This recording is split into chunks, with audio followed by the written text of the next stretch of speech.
दूसरा है कि हमें लगता है हेल्थ के बारे में सोचने जाएंगे तो पैसा खर्चा होगा, क्यों बेकार में पैसा खर्चा करना है, बीमार हो जाएंगे डॉक्टर के पास जाएंगे तो इलाज हो जाएगा।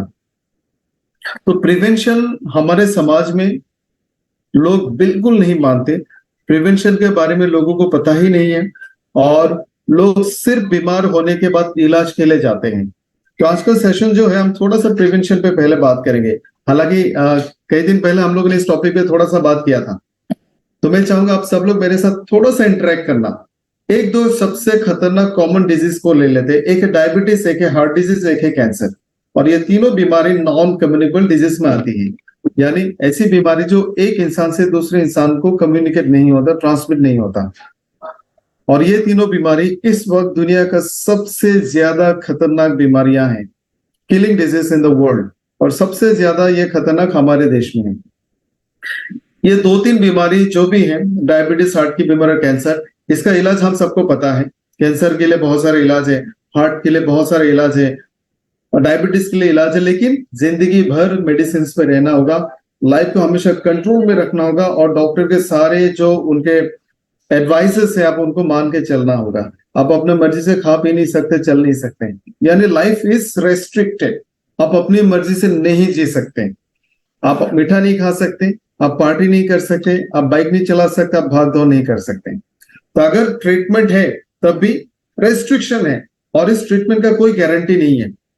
अब इसके प्रिवेंशन पे बात करते हैं। इनका प्रिवेंशन है, WHO कहते हैं कि अगर आप हेल्दी फूड खाएंगे, रेगुलर एक्सरसाइज करेंगे, अपने वेट को नॉर्मल रखेंगे और टोबैको यानी स्मोकिंग नहीं करेंगे, तो आप इन बीमारी को दूर रख सकते हैं।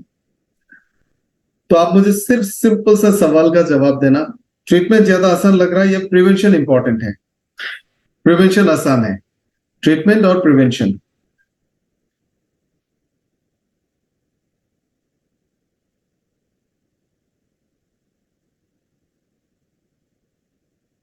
प्लीज बताएं, ट्रीटमेंट आसान है या प्रिवेंशन आसान है? करेक्ट। ये बात लोगों को ज्यादा महसूस नहीं होता क्योंकि उनका दूर दूर तक बीमारियों का कोई लेना देना ही नहीं है। उनको लगता है जब बीमार होंगे तब दिखा जाएगा। लोग तब तक दवाई लाने के लिए नहीं जाते जब तक वो बेड रिडन नहीं होते हैं। तो सबसे पहले हमें ये प्रिवेंशन और ट्रीटमेंट के बारे में समझना होगा और फिर लोगों को समझाना होगा बीमारियां खतरनाक होती है। मैं फास्ट बहुत जल्दबाजी में आपको छोटा सा डिफरेंस बताऊंगा, ट्रीटमेंट और प्रिवेंशन। ट्रीटमेंट आसान नहीं है, आपको जाना होगा, इलाज करना होगा, दवाई लेने होगा, डायग्नोसिस करने होगा, हो सकता है सर्जरीज करने हो। प्रिवेंशन बहुत आसान है, सिर्फ वो 4 काम करना है। नंबर 2, ट्रीटमेंट आप घर पे बैठ के नहीं कर सकते। आपको नजदीक के हॉस्पिटल या फिर referred hospital Delhi, Mumbai, Chennai, America कहीं ना कहीं जाना पड़ेगा। लेकिन प्रिवेंशन आप घर और आसपास के जगहों में आराम से कर सकते हैं। मॉर्निंग इवनिंग एक्सरसाइज घर के बाउंड्री के अंदर भी किया जा सकता है। नंबर 3, ट्रीटमेंट पे आपके सारी जिंदगी का सेविंग्स खत्म होता है, प्रिवेंशन में आपका पैसा बचता है। फॉर एग्जाम्पल, अगर आप 10 लीटर या 5 लीटर ऑयल पहले खा रहे होंगे, अभी आप 2 लीटर या 3 लीटर खाएंगे, मतलब 50% कर दीजिए, तो आपका पैसा बचेगा।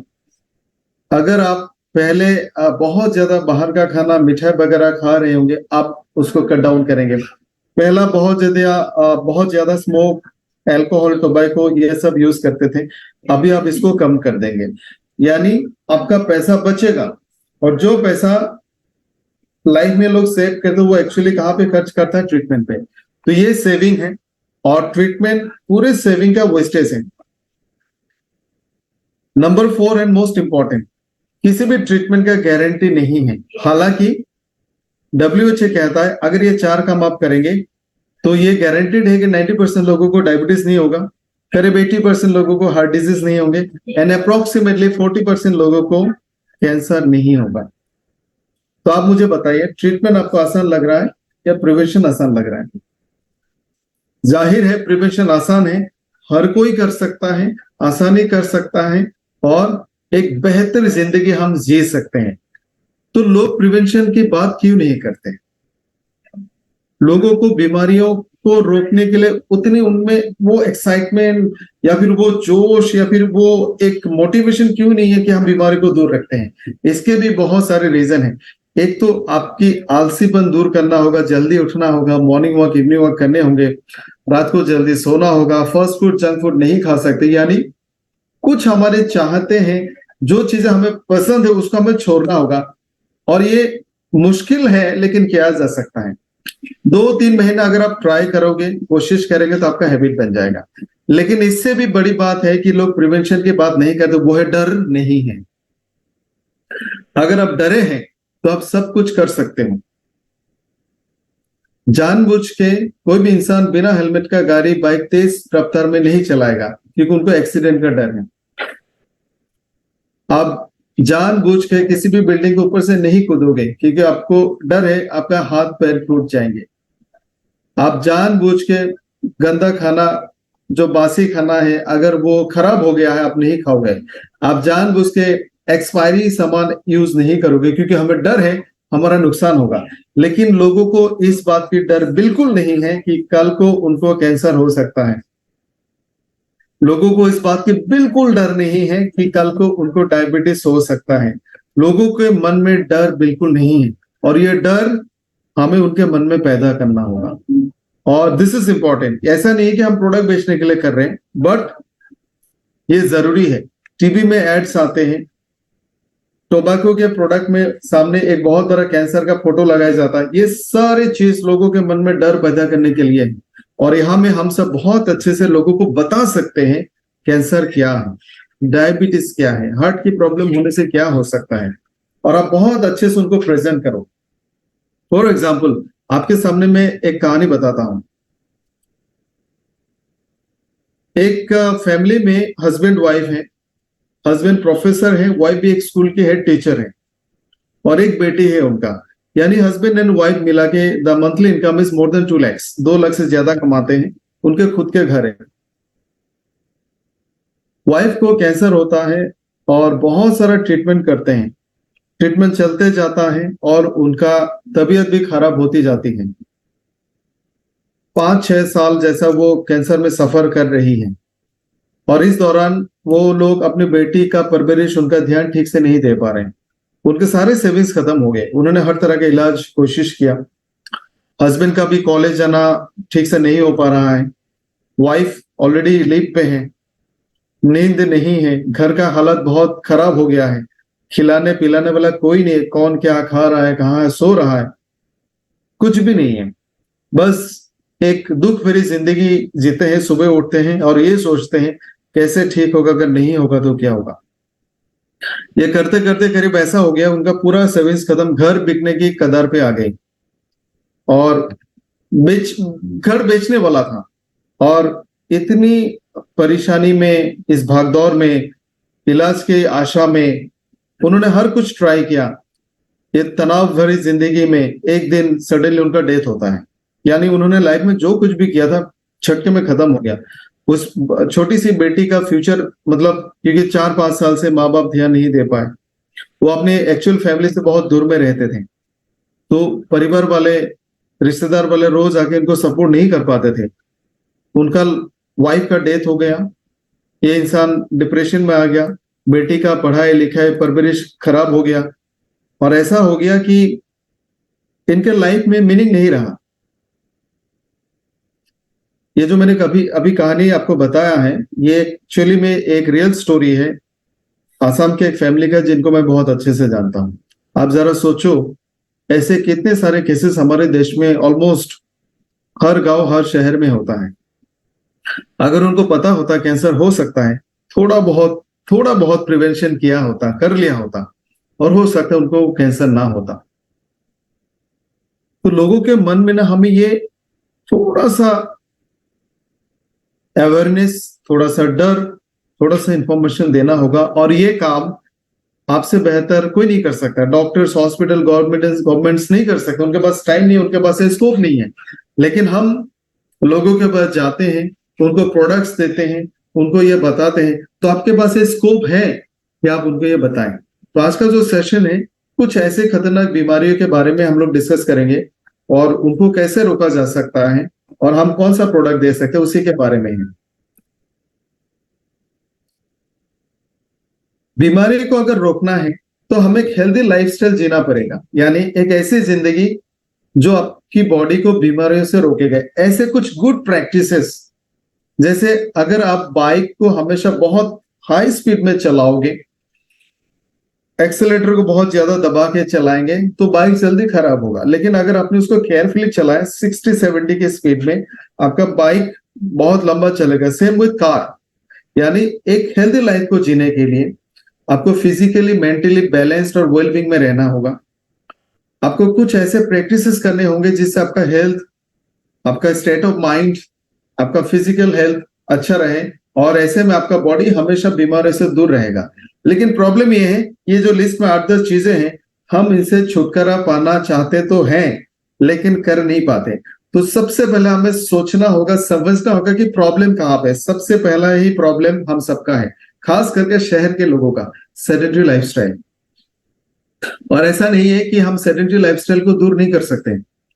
सेडेंटरी लाइफस्टाइल का मतलब है आपके लाइफ में फिजिकल एक्टिविटी नहीं है। और ऐसा नहीं है कि दिल्ली, बॉम्बे मेट्रो, चेन्नई, कोलकाता, गुवाहाटी के लोगों के पास फिजिकल एक्टिविटी का स्कोप नहीं है। बिल्कुल है, बिल्कुल है। आपको आदत बनानी होगी, हम सबको आदत बनानी होगी कि हम जब भी घर के लिए शॉपिंग करने जाए, कुछ भी, हम वॉक करके ही जाएंगे या फिर साइकिल चला के जाएंगे। स्कूटर, बाइक, कार नहीं लेंगे।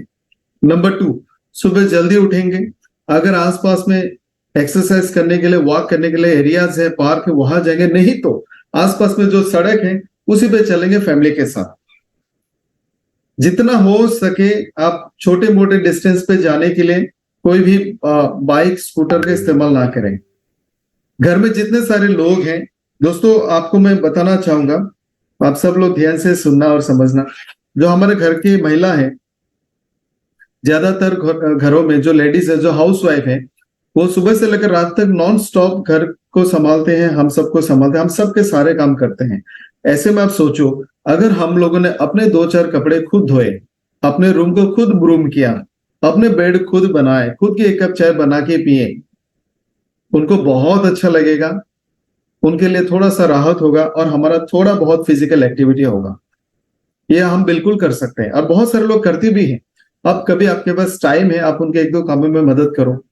आप किचन में हेल्प कर सकते हैं, घर को क्लीन करने में हेल्प कर सकते हैं, उनसे 1-2 काम आप ले लो खुद के लिए। तो इतना भी करेंगे ना, हमारे लिए बहुत ऐसा एक्सरसाइज हो जाएगा, उस बेचारी महिला को भी बहुत रिलीफ मिलेगा और हमारा सेडेंटरी लाइफस्टाइल दूर हो जाएगा, यानी फिजिकल एक्टिव लाइफ बन जाएगा। डाइट पे हम कोशिश करते हैं, आप सब, हम सब मिलकर कोशिश कर सकते हैं कि हम बाहर के खाना को हमेशा अवॉइड करेंगे। महीने में 1-2 बार आप आउटिंग करो, 1-2 बार आप डिनर करें, नो इश्यू विद दैट। लेकिन रेस्ट ऑफ द मंथ आप ना जाओ, बाहर का खाना बिल्कुल ना खाए। आपका पैसा बचेगा और उतने पैसे से आप घर में सारा सामान लेके आए, ओवन लेके आए, घर में आप पिज्जा विज्जा बना के खाओ, कम से कम मसाले में। ये जो पहला 2 पॉइंट्स था ना, ये सबसे हार्मफुल है। और ये दोनों चीज को दूर करने के लिए जो छोटा मोटा टिप्स और आइडिया मैंने दिए हैं ना, इससे परिवार का आपस का तालमेल अच्छा होगा। आपका soul of health of the soul, soul आपका हेल्दी रहेगा, स्टेट ऑफ माइंड आपका हेल्दी रहेगा, आपके लाइफ में सुकून आएगा, परिवार में लोगों का आपस का ताल्लुकात बेहतर होंगे। फिजिकल इनएक्टिविटी, इसको भी दूर करना होगा। ड्रग अब्यूज, दोस्तों यहाँ पे शॉर्ट में बताता हूँ, किसी भी इंसान को अगर आप लॉन्ग टाइम, एटलीस्ट 3 महीने के लिए नोनी, स्टेविया जैसे प्रोडक्ट्स देते हैं, उनका एडिक्शन छूट सकता है। जल्दी सोना, जल्दी उठना अगर हम करते हैं तो हमारा बॉडी, हमारा हेल्थ, हमारा माइंड हमेशा हेल्दी रहेगा। अगर ये साइकिल गड़बड़ होता है तो हम जल्दी बीमार होते हैं। डिजिटल पोल्यूशन का मतलब है mobile phone, computer screen, TV, अब एक लिमिटेड टाइम के लिए देखें। एक छोटा सा टिप यहाँ पे मैं आपके साथ शेयर करूंगा। बच्चों को आप लोग मोबाइल से दूर रखें और उनको टीवी दिखाएं। जब हम बहुत नजदीक से मोबाइल का स्क्रीन देखते हैं, उससे आई बॉल्स का प्रॉब्लम हो सकता है, उससे वो रेडिएशन ज्यादा बच्चों को एक्सपोजर मिलता है, आई साइट की प्रॉब्लम हो सकती है। आप टीवी लगा दो, एक अच्छा डिस्टेंस से दिखेगा, उससे नुकसान नहीं होगा। वर्क प्रेशर को कम करने के लिए आप थोड़ा मेडिटेशन कर सकते हैं, अपने प्रॉब्लम्स घर वालों के साथ शेयर कर सकते हैं। ऑफिस में जो भी आपको चैलेंजेस लगता है, आप घर आके फैमिली के साथ शेयर करें। वो आपका प्रॉब्लम तो सॉल्व नहीं करेगा, लेकिन आपका दुख बांट लेंगे, आपका प्रेशर कम हो जाएगा। अनएम्प्लॉयमेंट, आप उनको ओके लाइफ करके अपॉर्चुनिटी दिखाएं। फूड कॉन्टेमिनेशन, ये बहुत कॉमन है। और ये बेसिकली बाहर खाना खाने से ही होता है, तो हमें ये अवॉइड करना होगा। अनशेड्यूल्ड लाइफ, जल्दी सोने से और जल्दी उठने से सारा शेड्यूल सही हो जाएगा। स्मोकिंग, इससे भी दूर रहने के लिए हम नोनी और स्टेविया यूज कर सकते हैं। तो ये जो पॉइंट्स मैंने आपके साथ डिस्कस किए हैं, सबकी कॉमन प्रॉब्लम्स है। इसको सॉल्व कर लिया तो हम ऑलमोस्ट एक हेल्दी लाइफस्टाइल में वापस आ सकते हैं।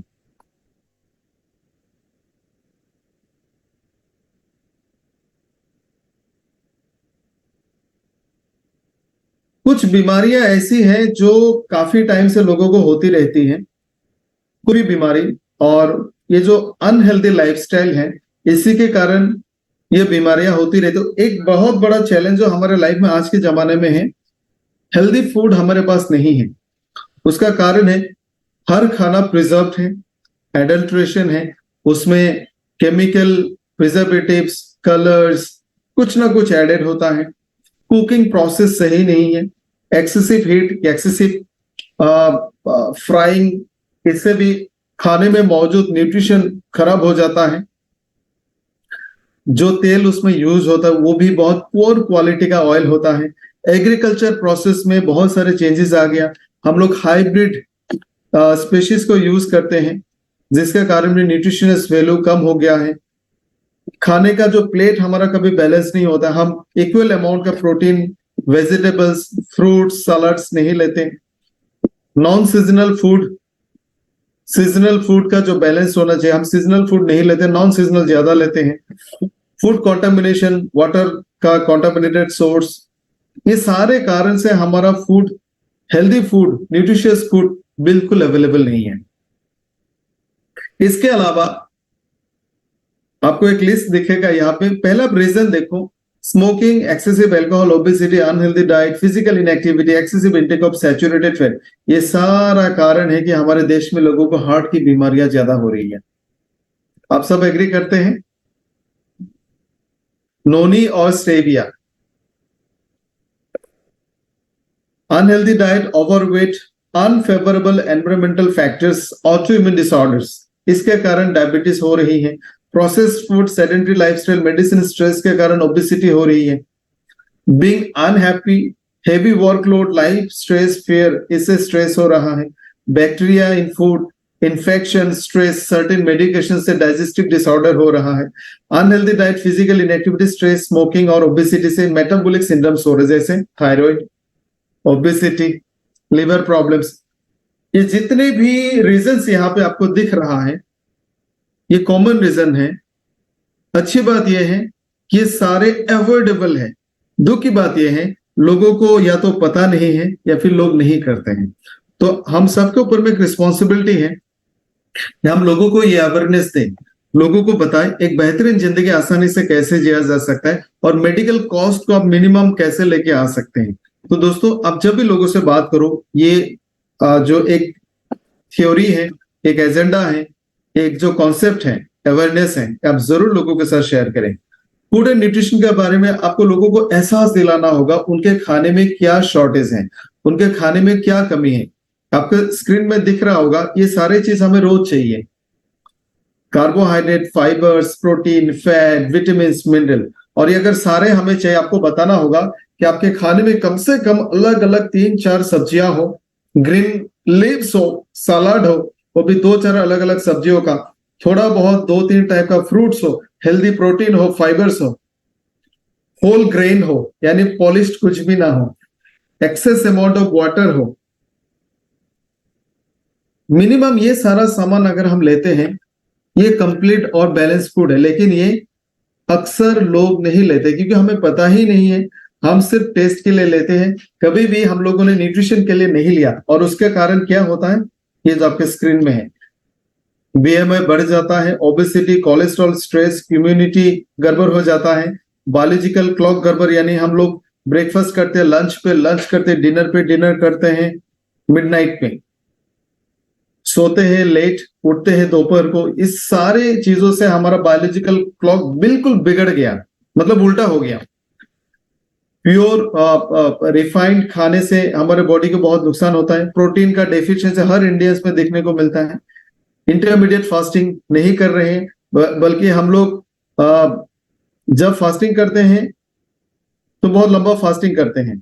और जब नहीं करते तो ओवर ईटिंग करते, यानी फास्टिंग का फायदा हमें बिल्कुल मिलता ही नहीं है। बैलेंस डाइट हम कभी नहीं लेते।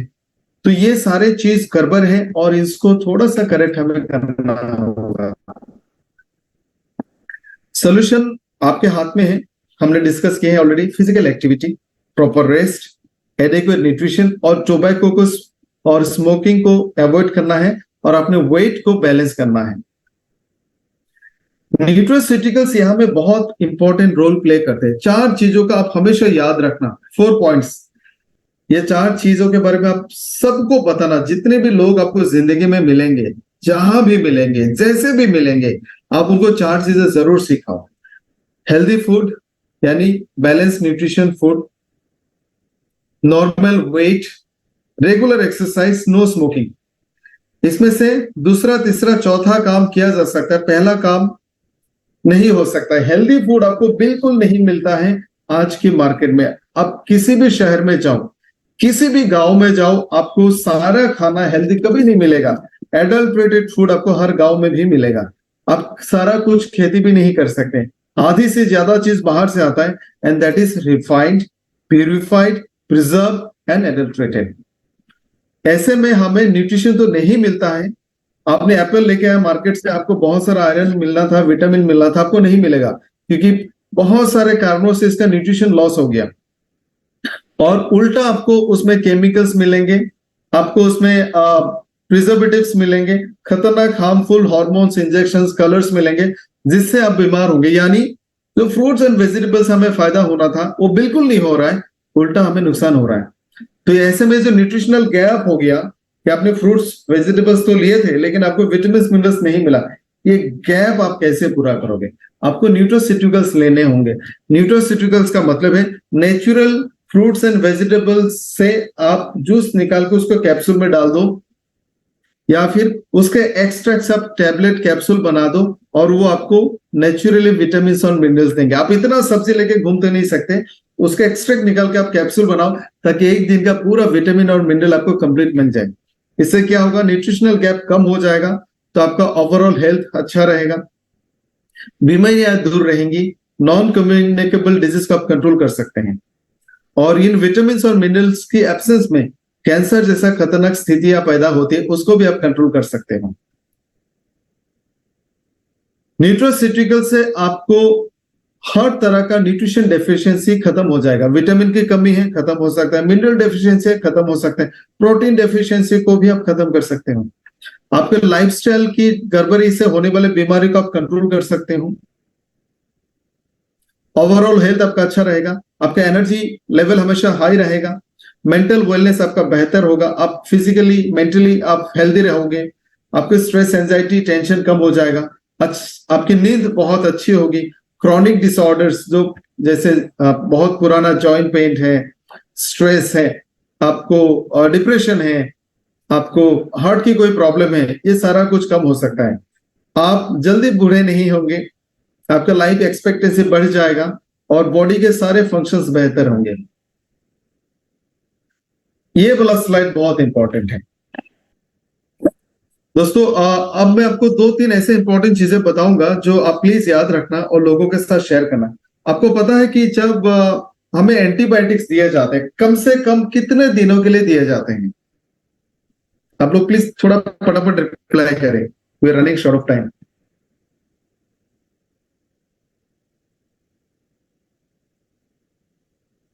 5 दिन, करेक्ट। और डॉक्टर जैसे लिख के देते हैं या फिर घड़ी का शेड्यूल बताते हैं ना कि आपको सुबह 6 बजे लेना है और शाम को 6 बजे लेना है, ये एक्यूरेट टाइम पे क्यों लेना है मैं बताता हूं, और ये इंपॉर्टेंट है। आपको जब समझ में आएगा तो आप न्यूट्रिशन कोई भी सप्लीमेंट्स को बहुत ध्यान से लोगे। हमारे बॉडी में जब भी कोई बैक्टीरिया, वायरस घुस जाती है, तुरंत हमें इंफेक्शन नहीं होता है, इट टेक्स टाइम। जैसे आज हमारे बॉडी में बैक्टीरिया, वायरस घुस गया, तुरंत हमें इंफेक्शन नहीं होगा। वो बैक्टीरिया, वायरस घुसने के बाद हमारा बॉडी उसको मारने की कोशिश करेगा, हमारे एंटीबॉडीज और बैक्टीरिया में फाइट होगा। अगर हमारा बॉडी जीत गया, बैक्टीरिया मर गया, तो आपको इंफेक्शन होगा नहीं। तो ये जो लड़ाई है चलता रहेगा, 2 दिन, 3 दिन, 4 दिन, और जब तक लड़ाई चलता जाएगा बैक्टीरिया भी ग्रो करेगा, करोड़ों की तादाद में बढ़ती जाएगी, बढ़ती जाएगी, बढ़ती जाएगी। जब उनकी आर्मी हमारे आर्मी से ज्यादा हो जाएगी और हमारा आर्मी कमजोर हो जाएगा, तो वो हम पे हावी हो जाएगा। और ये फाइटिंग के दौरान बुखार बुखार आता है और बॉडी में थोड़ा बहुत सिम्टम्स देखने लगते हैं।